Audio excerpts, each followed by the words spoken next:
Okay, hi, my dear students. I hope you're all doing well. Good morning, sir. Good morning. Good morning. Why did we get stopped? Okay, right. So I hope everybody's doing good, right? How's the school going? Is the school going good? Everything okay? Okay, so in your school, which chapter is going on, people? For you? The material is not.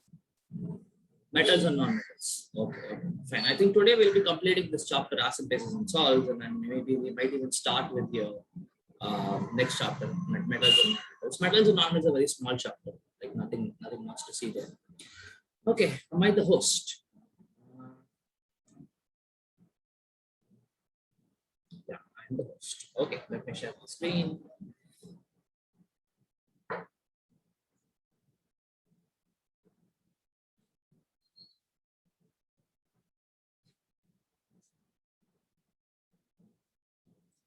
Okay, I just want to know what we saw last class. Where will I find it?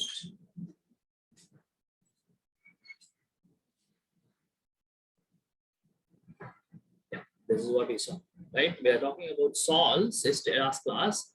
So we spoke about two of them. That is, first one was bleaching powder, right?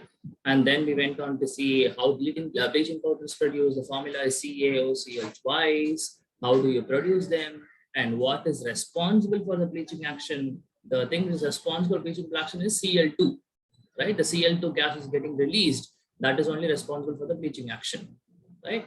And then obviously we know CoCl2 will dissociate to CaO and Cl2. This is the one that is responsible for your bleaching action.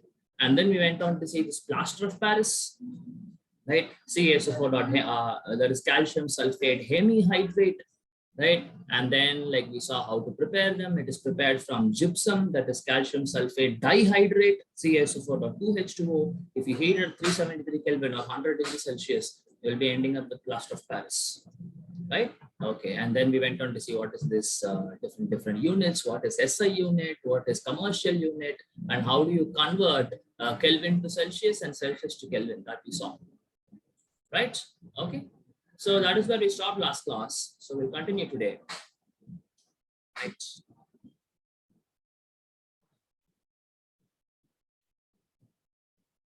Okay,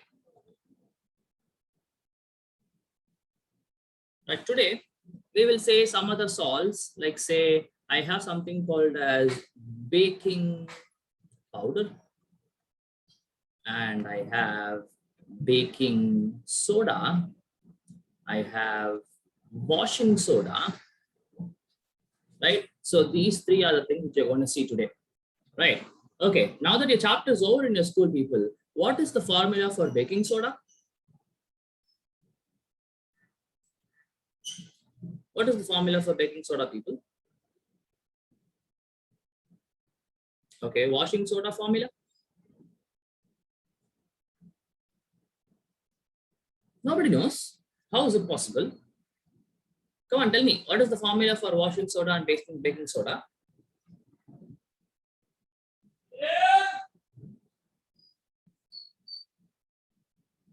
Like, I'm still thinking. Okay, so tell me, one of them is going to be NaHCO3. The other one is Na2CO3. Which one is what? NaHCO3 is baking soda. NaHCO3 is washing soda, sir.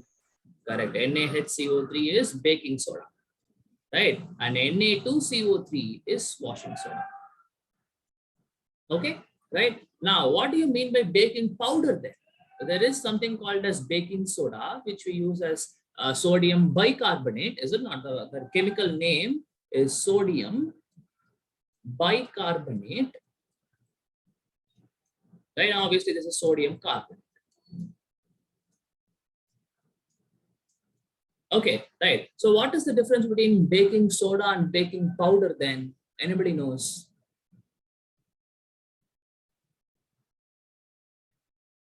Okay, let me tell you then, right? So remember, when I have this, actually the formula for baking soda is NaHCO3.10H2O. Some water of crystallization will be there, right? Now, this, you add some amount of tartaric acid, we know what is tartaric acid, right? It is coming from the tamarind. Now, then you end up with baking powder. That is the difference. Okay, do your baking soda, right? Now you add little amount of say 2 to 3 drops of tartaric acid. That will end up in making your baking powder.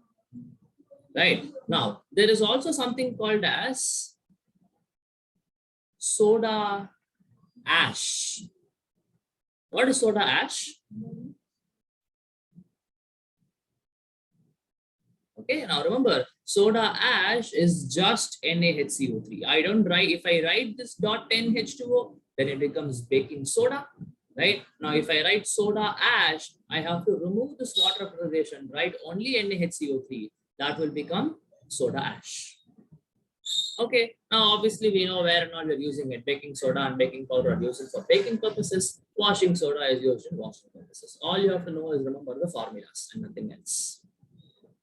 Okay, so yeah, that is about the different salts and their application. And the last part of the chapter talks about indicators. Right, we are basically talking about acid-base indicators. Right? Okay. Now, obviously, we don't know, but let's say almost all your acids and almost all, I would say almost all of them are colorless. Is it not? Right. Now, how will you determine whether it's an acid or a base then? Everything looks the same. Everything is colorless. Everything looks like water. Right. And the smell will also be not that different. Smell, some acids and bases will have some characteristic smell, but that is not a confirmatory test. Right? If I give you some test tubes and ask you to find whether it's an acid or a base, right? You can do all the physical appearance test, smelling test, all these things will do, but you will not be able to confirm that these are acids or bases.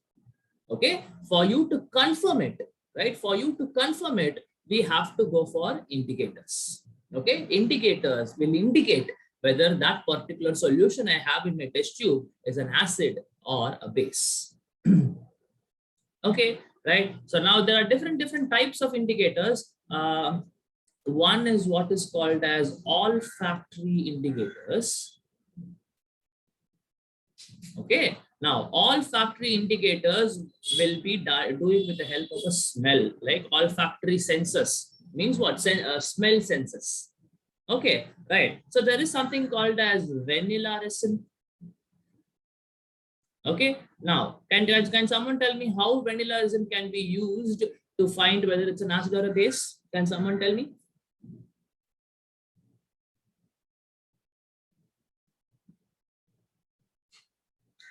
Vanilla resin, I'm telling you, is an olfactory indicator in the sense that it is going to give some characteristic smell if it's an acid or a base. In what it will give smell and what it will not give smell. Anybody knows?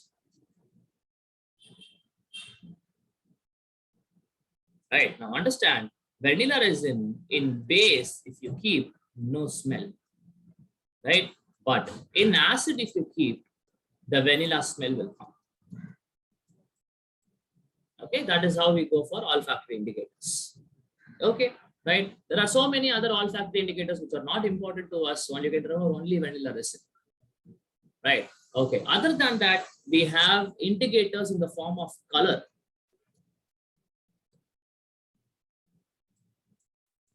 Right, indication in the form of color. Obviously, in acid, they are going to give one color, and in base, I'm going to get another color. Right? Okay. The most important of the one are what is my litmus. Okay, we call it as litmus paper. It can be litmus solution. In different forms, this litmus is available. Okay, does someone know what is the plant from which I derive this litmus paper or litmus solution? There is the name of the plant, right? What is the name of the plant? Lichen. So lichens, right? LICHENS. Okay, from this plant, I derive this litmus solution or litmus paper. Okay, now you have two types of litmus solutions or litmus paper. One is what is called as blue litmus, and the other one is what is called as red litmus. Is it not? Right? Okay, now what happens here? Now can someone tell me what happens in a basic solution? What turns to what in a basic solution? Red litmus turns to blue.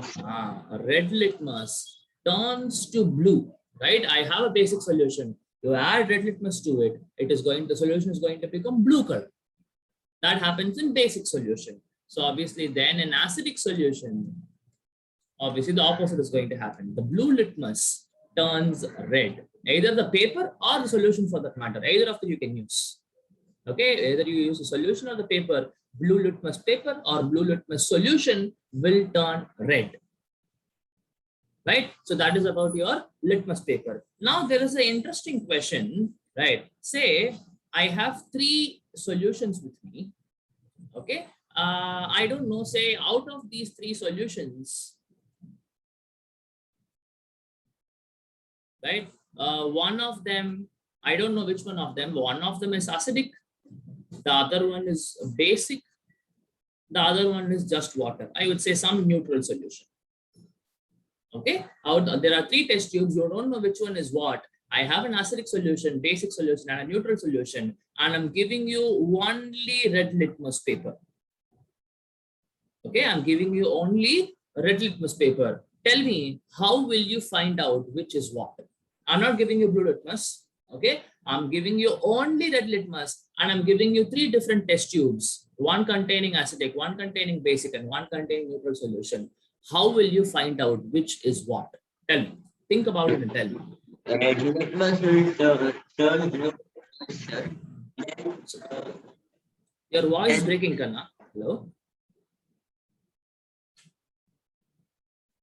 Whomever is speaking, their voice is breaking. I'm not able to hear it clearly. You can put it in the chat box if you want to answer the question. Not a big deal. I can look at the chat box for you. Or anybody else wants to give me an answer? Like unmute yourself and speak. Okay, if not, whoever is in trying. basic solution, Yeah. red litmus will turn to blue. Okay, And in acidic, there won't be any change. okay. What about neutral? Neutral also will not be any change, right? Then how will you find it out?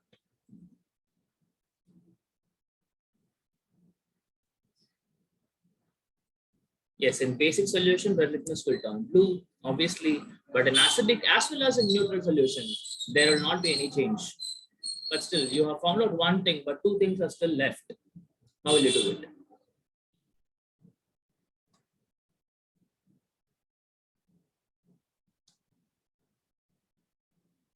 Red litmus turns blue in basic solution. That blue litmus can be used just absolutely, Sanjay.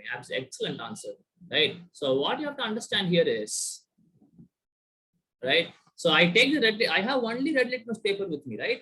Now red litmus paper I put in basic solution. Now it will become blue. Now the blue litmus will become red litmus. Sorry, the red litmus will become the blue litmus. Now what you do? Now the color has changed, right? Now you dip it in, say one of them is gone. This is my base, assuming. Now this is found out with the help of your red litmus. Now what you do is, now you have your blue litmus with you. Not the blue litmus exactly, the converted blue litmus. Right? Now that blue litmus you take, you dip it in acid solution, again it will turn back to red. Right? But if you keep the same blue litmus in the neutral solution, again the blue litmus will stay as blue. Hope you're able to understand, right? The first red litmus is there. I put it in any of the 3 solutions. Wherever I see the color change to blue, that is your base. Done. Now you have your blue litmus with you. Correct. Now you have 2 more left, right? You dip in any one of them. If the blue litmus again changes back to red, that particular solution is my acid solution, and whatever is remaining is the neutral solution. Okay, so just with the help of one litmus only, either red or blue, you will be able to determine whether which is acidic, which is basic, and which is neutral solutions. Right? Okay, good question. Nice. Moving on. There are other. So litmus solution is in liquid state or what? Sir? No. In this case, you have to use litmus paper. Litmus solution, if you use, you will not be able to do this. Okay, sir. Okay. Sir, so right? in general, litmus solution is in liquid state. Yes, litmus solution. From the name itself, it's not. You should not tell it as liquid state. It is solution state. There is a difference between liquid and solution. Liquid is one particular liquid. That's it. A solution is what? It can be a combination of two liquids, or it can be a solid and liquid put together, right? So you must tell properly. It's called a solution for a reason, Okay, sir. because two things are mixed together, Okay, sir. right? Okay, good, good. Right, moving on. Moving on, there are other types of what is that? Other types of color indicators. So one of the most important one, like we'll see some important one. The first one is what is my phenolphthalein, right? Now, phenolphthalein is a pink colored solution. I'm sorry guys about the background noise. Someone is selling something in the road, right? So it's a pink colored solution, right? Now, what it does is that in a basic solution, it turns colorless. So not in a basic solution, it turns colorless, and in acid solution, it stays pink, like there is no color change here, right? So you have a basic solution with you. You add 2 to 3 drops of phenolphthalein to that. The pink colored solution of the phenolphthalein will turn colorless. Is it not? And an acid solution, it will stay pink. That's what is going to happen, right? That's about phenolphthalein. And there is other things like this. I have something called as methyl orange. Okay, can someone tell me what is the color in base? What is the color in acid? Anybody wants to comment? Colors in methyl orange color in base and acid. Sorry? In base it's yellow, sir. In acid it turns red. Correct. Right, in base, the methyl orange, from the name itself, you understand it's an orange in color. Okay. In basic solution, it turns yellow, and oh my God. Okay, now in acid solution, it turns red. It will be there only for 2 more minutes, people. They will go.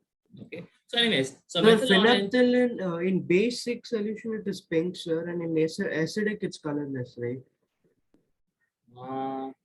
Oh yeah, I actually put it ulta. I'm so sorry. Yes, absolutely correct. Right. So actually, I think phenolphthalein is a colorless solution. It's not a pink colored solution, people. I'm so sorry.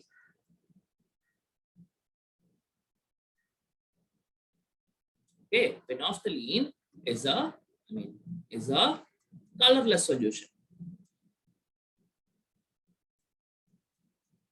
Right. And in base, it is going to become pink in color. Yeah, correct. Absolutely true. I'm so sorry. My mistake.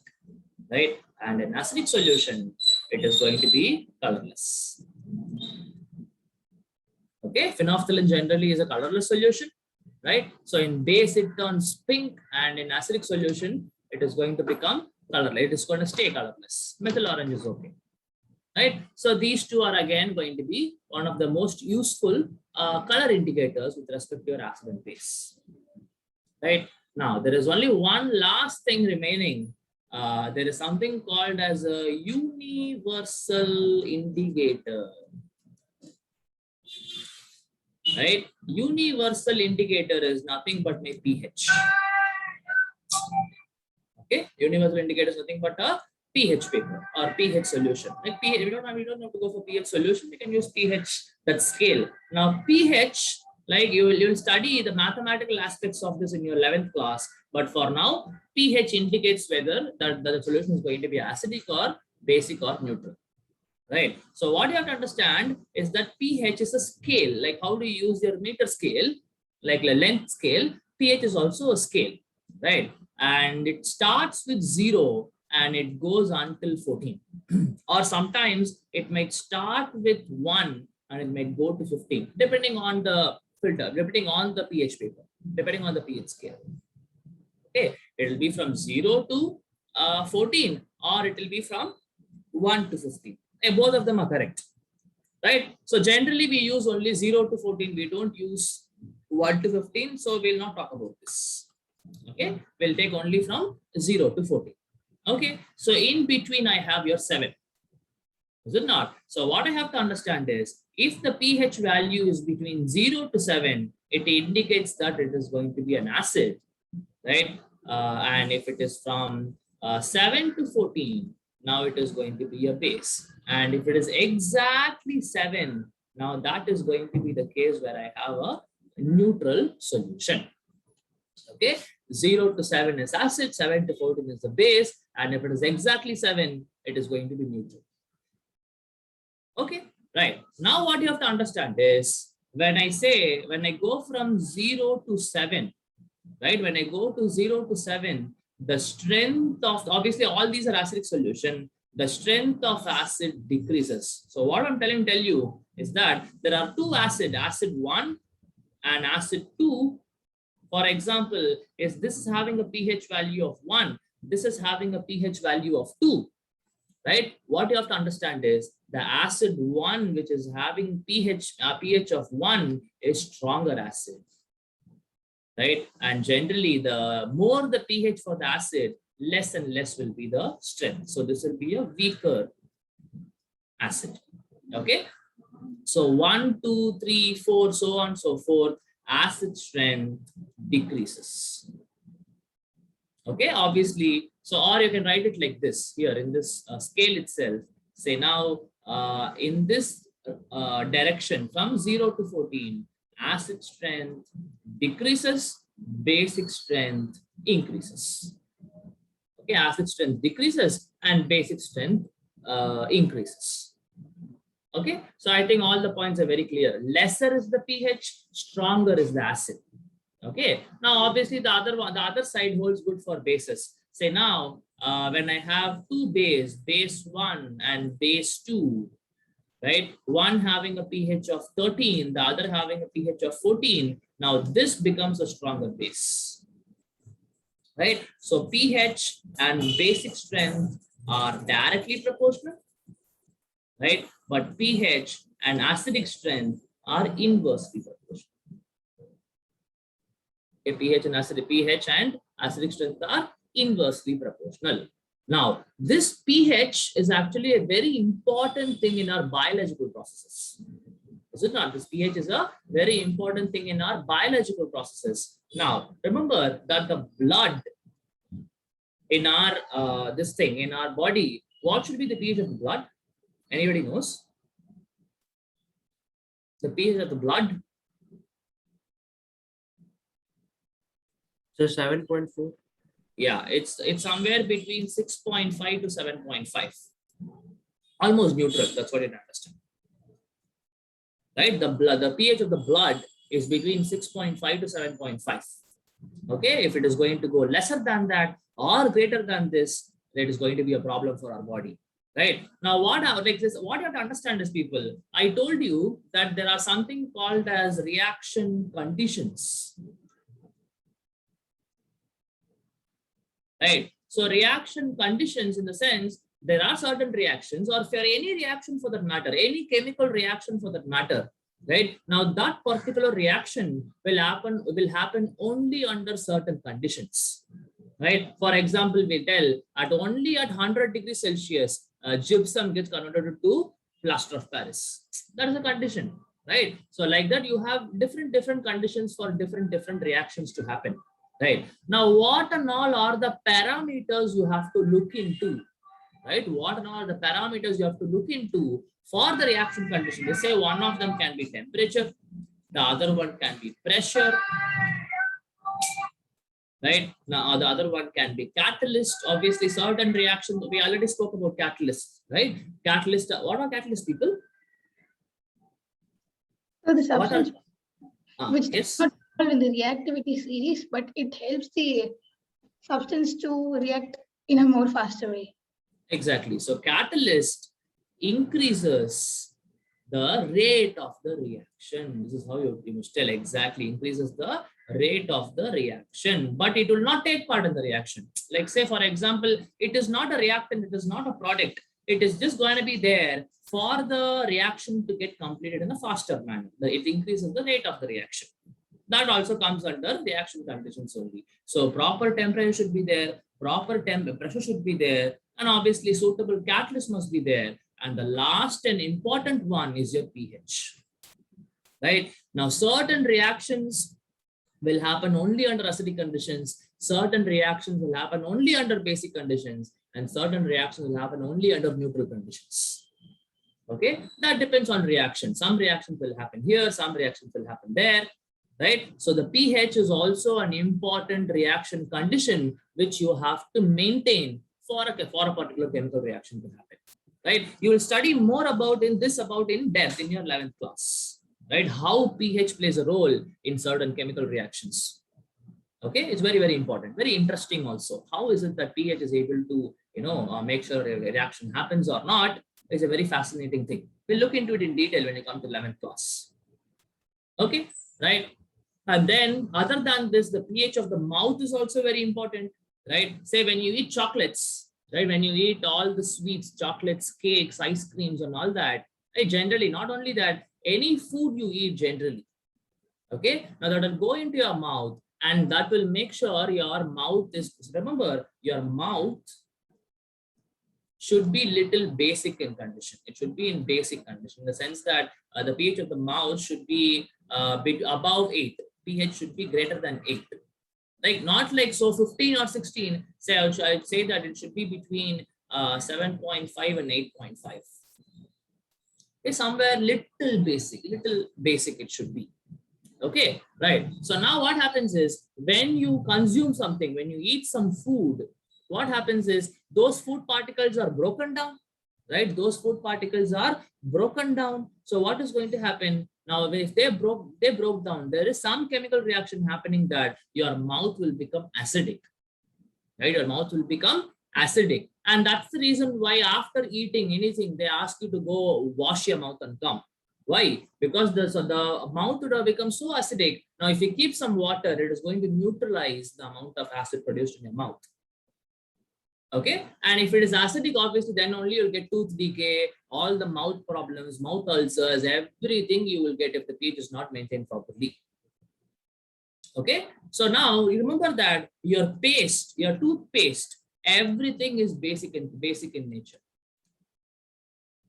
Now we understand, right, why pH should be in basic in nature. Obviously, because the moment you wake up in the morning, you would have ate something and slept. Entire night, your mouth would have become so acidic. Okay, that's the reason why you wake up in the morning and you brush with the paste, because paste is basic in nature.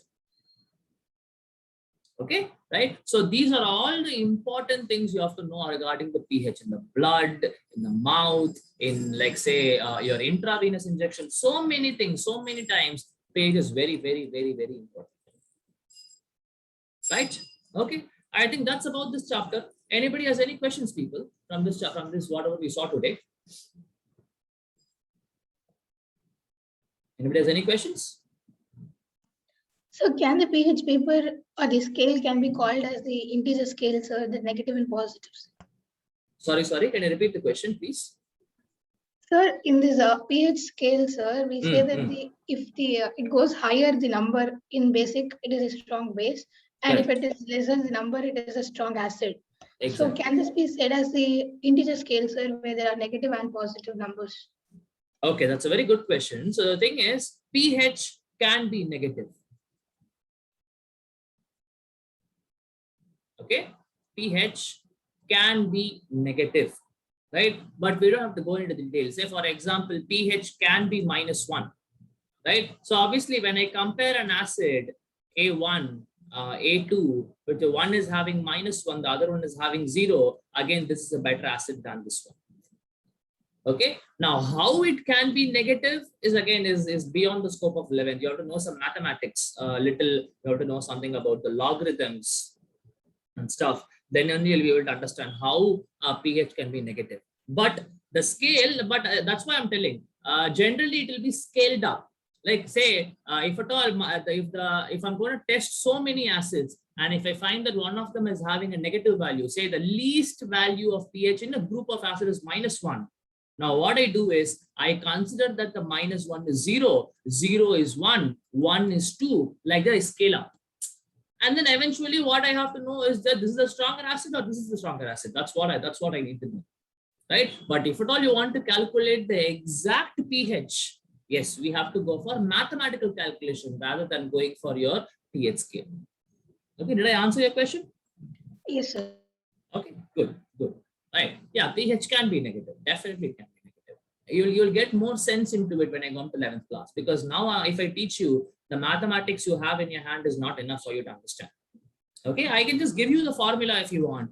pH is negative log of concentration of H plus ion. How much of it, if I write brackets, right? This bracket indicates concentration. We already know the concentrations, right? What do you mean by concentration? What is the amount of H plus we have? Depending on the amount of H plus we have, negative log of H plus, this is going to give me the pH value. Don't worry about it. This is not for you. Just an extra information you can remember. Okay, right, fine. So that's about this chapter, people. We started with what are acids, what are base, definitions, the classification of acids and base. Then we went on to salts, different types of salts. How do you produce them? How do you identify whether it's a given salt is acidic or basic or neutral? And then we went on to see some salts, their application. And the last part of the chapter, we spoke about your indicators. Right? I hope everything is clear for you. Right? So can we move on to the next chapter, people? Can we? Are you ready? Yes, sir. Okay, right, good. The next chapter is metals and non-metals. Okay, from the name itself, we are trying to understand, right? What are you going to study about? We are going to study about the properties of metals and non-metals. Sir, in Harita's question, you wrote something 0 to 1. Something. So what was that, sir? I didn't get Okay, that. okay. So what I'm trying to say here is that, say, for example, I mathematically calculate, I have I have 5 acids with me.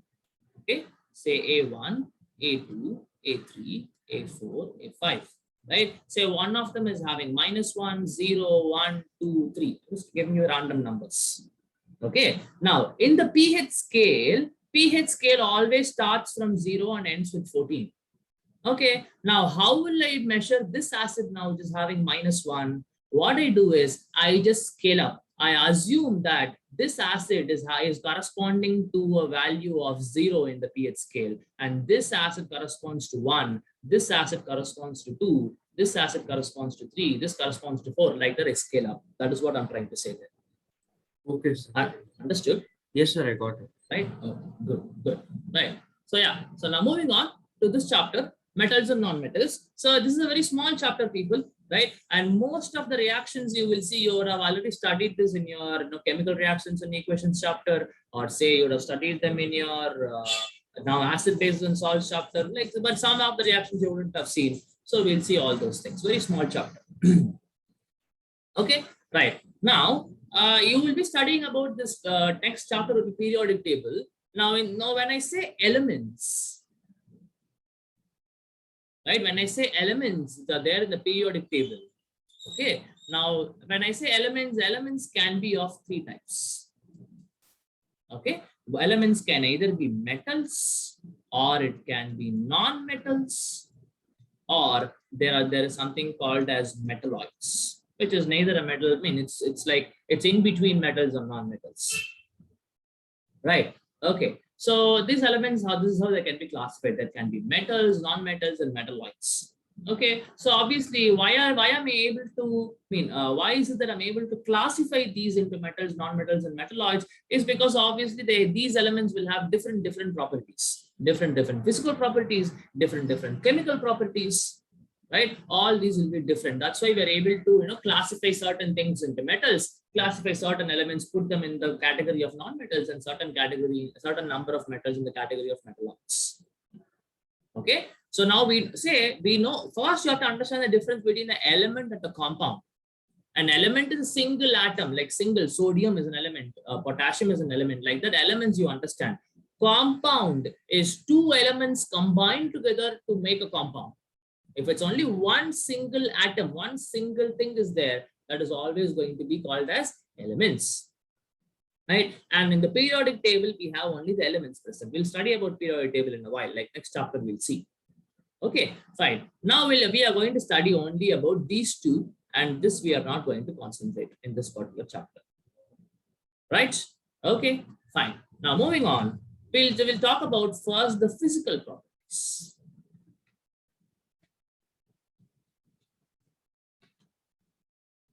Okay, we'll talk about the physical properties of the metals and non-metals. So first we'll start with metals. Right. Actually, before we move on to see the physical properties of metals and non-metals, let me give you the list of metals and non-metals first. Which are all are the elements, which are all are the elements which can come under the category of metals, which are all are the elements which come under the category of non-metals. Okay, say starting with lithium, sodium, potassium, magnesium, calcium, magnesium we wrote, iron, aluminium, zinc, what else? Mercury, anything else? Metals? Iron is there. This chromium, manganese, copper, nickel, cadmium, platinum, Ag. Gold. Sorry? Ag is what? Ag is silver. Then gold. Beryllium, we cannot find. We can take beryllium, right? But not a perfect example, but still fine. Any other thing? Someone was telling, yes, so many people are telling something. Yes, what are the things you're telling people? Okay, that's it. Anybody wants to add more to this list, whatever I wrote here? So magnesium. Magnesium we wrote, Mg is here. Sir, what is beside magnesium, sir, you wrote? Calcium. Or beside Okay, side is calcium, this side is potassium, K. Okay, sir. Okay, so these are all the different metals present in your periodic table. There are so many others, but these are the important ones. Okay, platinum, even palladium you can write Pd. Okay, palladium, platinum, gold, silver, copper, nickel, manganese, chromium, everything, all the things which I wrote here, like beryllium, except for beryllium is that's not so good of an example, but still it comes under metals generally. Yes, you can take it into. Okay, even your barium, strontium, St, right? All these things come under metals. Right now, when I go to non-metals, we'll see what is any. Okay, if people are still copying, I can wait. Is it okay? Okay, now is everybody copied this? Whatever the list which I gave you now. Yes.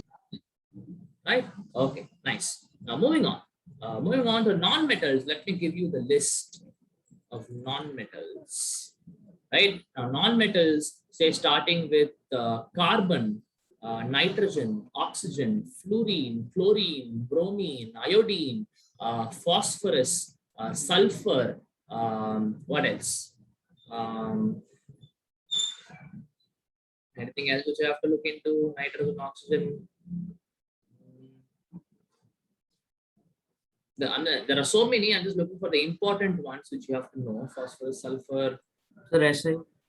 Sorry? Tin, Sn. This is what you're telling, Kanna. Sn, tin.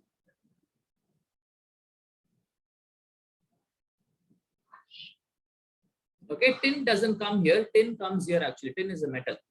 Tin you can write here. Sn. Lead. Okay, that's a very good example. Pb.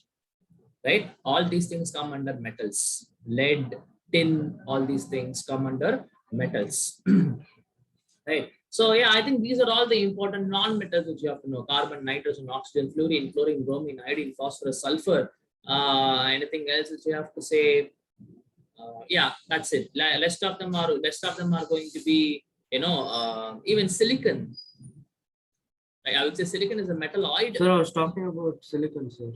Okay, talking about silicon only. Okay, Yes, okay. Silicon is silicon is more of a non-metal, but still it can be regarded as a metalloid because it has both properties of metals as well as non-metals. But still, yes, it can come under non-metals. It is more into non-metals. It is a more of a non-metal, less a metal. So yeah, we can call it under this. Okay, so yeah, these are all the important non-metals which you have to know. Okay, right, fine. Now that we know the list, right? Now that we know the list of metals and non-metals, now we can go into the physical properties.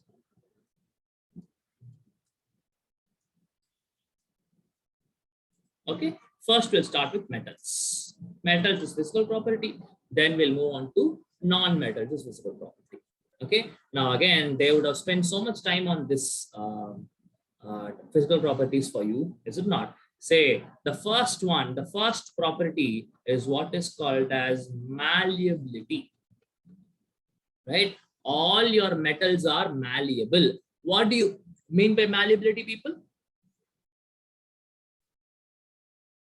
What is malleability? No, I'm going to teach you obviously, but I'm just asking you because this chapter is going on in your school. Let me see how much you can remember. What do you mean by malleability? Sir, they can be beaten into thin sheets. Correct, right? Malleability is the ability of the element to be drawn into, as you said, thin sheets. Okay, that is the exact definition of malleability. So what you have to understand is almost all metals are malleable. You should write like this: M-A-L-L-E-A-B-L-E.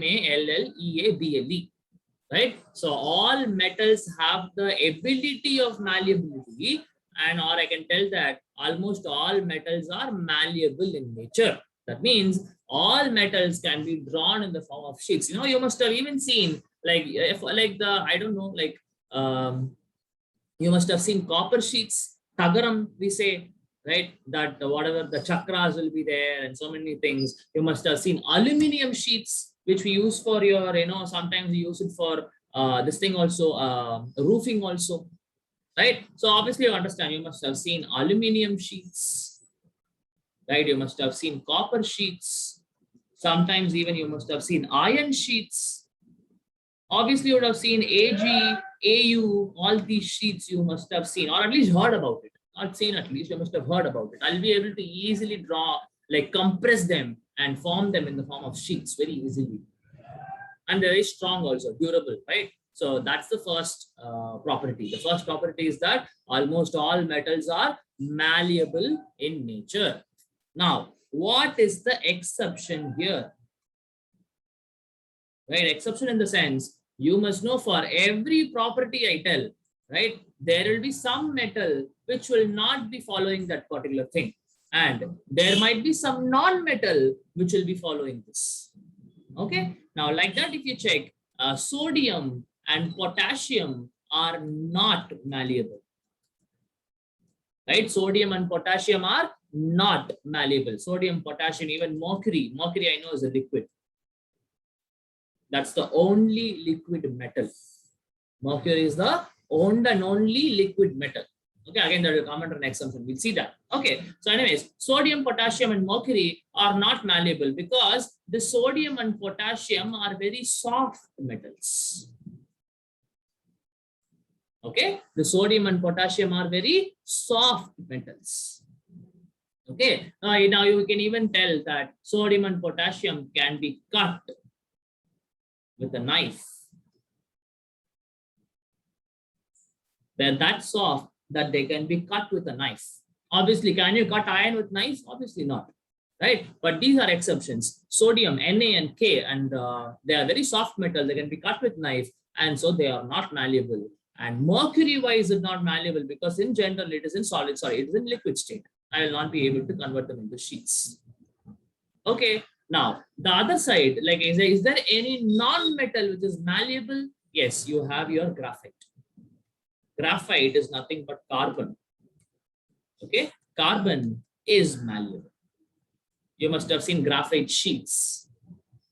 Okay, at least you must have heard of it. Okay, carbon is not carbon, you should say graphite. Right, carbon has different allotropes like diamond, graphite, fullerenes, all these things are there. Among them, graphite is malleable. Okay, sodium, potassium, mercury is not malleable, but graphite being a non-metal is malleable. Right? Okay, that's about the first physical property. First physical property is malleability, ability of the element to be drawn into thin sheets. And all the other things are okay. We looked at the exceptions also. Right. The next one is what is called as my ductility. Okay, now first you have to understand what do you mean by ductility. I think everybody knows, but again I'll tell, it is the ability of the element to be drawn into wires, right? Obviously, right? I can easily convert that particular metal in whatever form. I will be able to convert them in the form of wires. Now, very, very easily you must have seen, right? Copper wires, right? Now, okay, fine. We'll come back to this. Okay, copper wires are there. Aluminum wires are there. Gold wires, silver wires, all these things are present. Right? They can easily drawn in the form of wires. Okay, but again, there can be some exceptions, right? The same exception will come, exceptions, right? Sodium, potassium, mercury are not ductile, right? Or not ductile, but you know, graphite again is ductile. That's an exception, right? All the others are okay. But sodium, potassium, mercury are not ductile, whereas carbon in the form of graphite is ductile. Ductile means you'll be able to draw them in the form of wires. Right? Okay. Now, that's about your what is the malleability and ductility. Moving on to the third one is conductivity.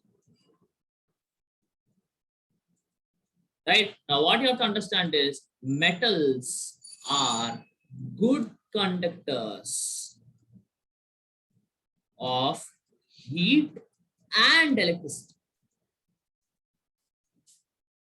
Right? Metals are good conductors of both heat as well as conductivity. Right? If you pass heat to them, they will pass. If you pass electricity to them, they will pass it to the next one. Next thing they'll pass. Okay, right, fine. Now, obviously, there are no exceptions here. All metals are good conductors of heat and electricity, even though sodium, potassium are soft in nature, but still they are able to conduct electricity and heat. So there are no exceptions here as such. Okay, now I think we already spoke about this, right? For anything to be a conductor, right? What is the main criteria, people? I told you, right? What is the main criteria for anything to be a conductor? For example, electricity, we're talking about electricity conduction, right? How will you determine whether something is a good conductor of electricity or not? Based on what factor?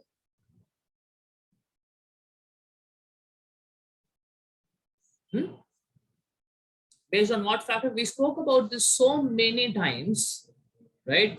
What is the main thing behind this? For anything to be a conductor, what do you need to have?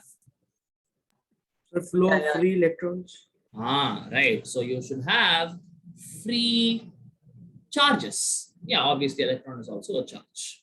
Okay. Now, what do you mean by free is that they should have ability to move. Okay. So you should have some charged particles inside the particular substance. And if that charged particle is able to move inside that particular material, that material can be a good conductor of electricity. Okay, that material can be a good conductor of electricity.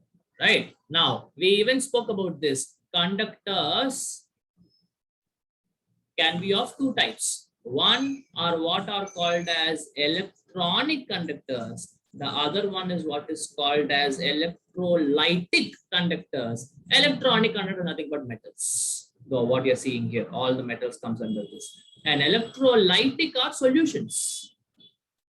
Right? We say that acid solutions and basic solutions can conduct electricity.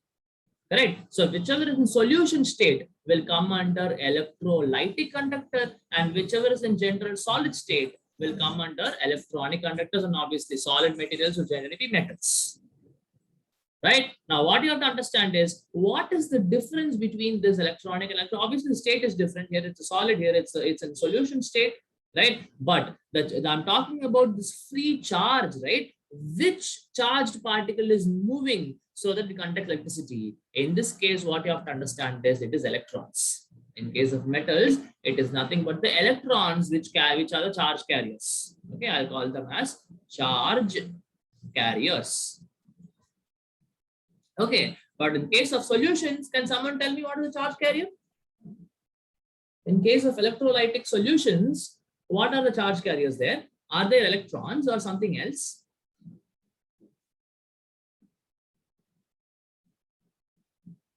What are the charge carriers there in electrolytic solutions? We mentioned this in acid, bases, and salts chapter. What are responsible for the conductivity in solutions, in electrolytic solutions?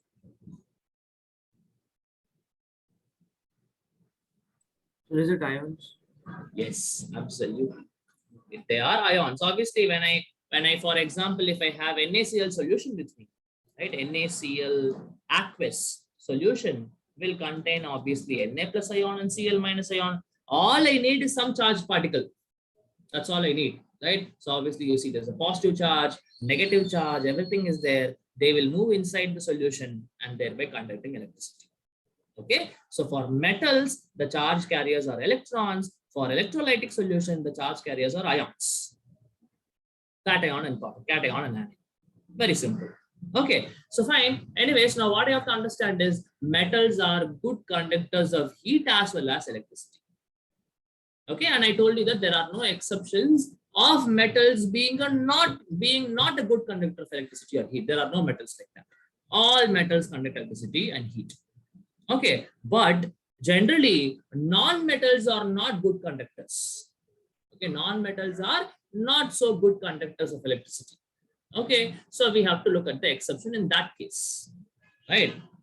Exception is that graphite is a good conductor of electricity, right? And your diamond is a very good conductor of heat. Okay, so generally non-metals are not good conductors of heat and electricity, but there are exceptions here. Graphite is a very good conductor of electricity. You might, like when you go for there's a subject called as electrochemistry. Like there's a non-subject, there is a lesson in 12th called electrochemistry. At that time you will be using actually graphite rods, right? Graphite rods are going to be used as conductors. Okay, right? So graphite being a non-metal conducts electricity, and diamond again being a non-metal, it will conduct heat. Right? Again, this is an exception. What is the time? Sir, Okay. I have a question. Yeah, please tell me. Sir, diamond is made of carbon, no, sir? Diamond is? Carbon, no, sir? Sir, he's asking whether diamond is an allotrope of carbon. Diamond is? Diamond is made up of carbon, no, sir? Yeah, diamond is made up of carbon, obviously. Correct. So if you pass heat, won't it extinguish and become carbon dioxide? Yeah, see, when you see, there is a difference between conduction of heat and burning. The combustion and heat, combustion and conduction are two different things. Combustion, obviously carbon, like any carbon form, you go for combustion, I'm going to form carbon dioxide. But conducting heat is totally different. What do you mean by conducting heat? Say for example, I have something, right? I start heating here, I heat here. Okay, now if you are able to touch here, you touch here, and if you are able to feel hot, that means it's a conductor. Very simple. That means what? Here only you are heating, but the heat is able to travel and come here, and you're able to sense the heat here. That is what you mean by conductors, heat conductors. Combustion is an entire different process. The amount of heat you give, you will be burning it. You will be literally burning it so that it gets converted to CO2. There's a difference between that. Okay, conduction is basically heat moving through the conductor so that you'll be able to feel it at some other point. Combustion, the temperature will be different, the amount of heat you give will be different, the entire thing will be different. Do you understand now? Yes. Okay, I think it's a yes. Is there any in the chat box? Is it okay, Kanna? I think. So can pH scale be something similar to negative and positive? Okay, we answered this question, right? So whoever asks this question, will graphite undergo combustion? It might undergo combustion depending on the temperature, right? But till the temperature is reached, the heat will be flowing through the diamond. That's what we need to understand. Obviously, the end part is obviously combustion. It will burn to form carbon dioxide. Yes, why not? That way, every metal will form, right? For example, even if I take magnesium, for example, or any metal for that matter, sodium, I take I heat it so much, obviously it is going to form sodium oxide. That will happen for sure. But does that mean it is not a conductor of heat? No, it's not like that. This is a chemical reaction happening. Now you're talking about a physical property. What is the change in physical appearance or physical state? That is what we're trying to see here. Yes, I hope I answered answered the question. Can I get a yes? Whomever asked that question, is it okay?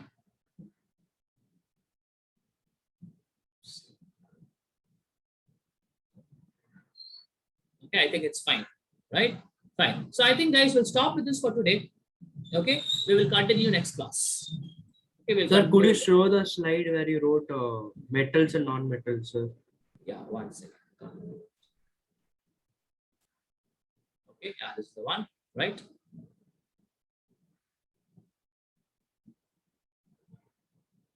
Yes, Sir, what do you want? where you wrote name of metals and non-metals. Yes, sir, this one. This one. Okay.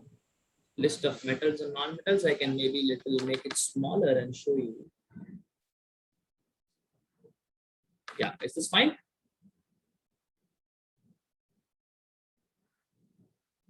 Yes, sir. Right? Okay, done. So I think it's done for the day. So we'll again meet next Sunday and discuss further. Right, I'll stop. So you had said us to complete the acid bases and salts exercise questions. Yes, that yes, initially yes, submitted. yes. I didn't check. I know, like, I don't know. How many of you completed, guys? If you're, I know, please don't be angry with whomever is asking. Okay, it's for your own good, right? So if at all this week you didn't complete, like whoever has completed, please send it to me. Please send it to me in WhatsApp. And before next week, I want everybody's assignment there in my WhatsApp. Okay, I'm giving you 1 more week's time. Right? So whoever has completed, very good. You're on time. Like, please send it to me. I'll look into it. And for people who didn't complete, please do not copy. I'm giving you 1 week time not to copy. Please try it yourself and try to answer those questions. Okay. So whomever has finished, please send me. And whomever didn't finish it and send me as soon as possible. Okay. Sir. Yeah. Cool. Thank you so much, people. I'll stop here for today. Right. Thank you. Sir. Thank you so much. We'll Thank meet you, sir. again next week. Yeah. Thank you, sir. Thank you. Thank you. Thank you, sir.